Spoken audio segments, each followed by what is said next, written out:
हज़रत इमाम आज़म अबू हनीफा रहमतुल्लाह तआला अलैह के पास एक शख्स आया, बड़ा दौलतमंद था, बड़ा रईस था।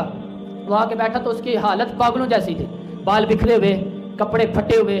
तो एक शख्स कहने लगा, हुजूर इसके लिए दुआ कर दो, पता नहीं बेचारे को क्या परेशानी है।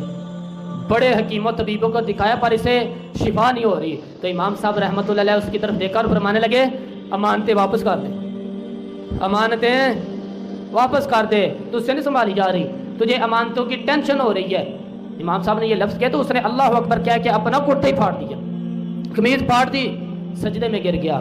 लोग कहने लगे क्या हुआ? कहने लगे इस तबीब ने मेरा मर्ज पहचान लिया है, इस डॉक्टर ने मेरा मर्ज पहचान लिया है।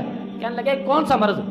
फरमाने लगे इमाम साहब मुझे वसीयत कर गए हैं, मैंने बहुत सारे लोगों का नजायज़ पैसा रखा हुआ है, इमाम साहब मुझे क्या किया, उनके पैसे वापस कर दे, अल्लाह तुझे सुकून अता फरमा देगा। आज ही जाऊँगा, आज लुटा के आऊँगा ताकि रब ताला मुझ पर रहमत फरमाए।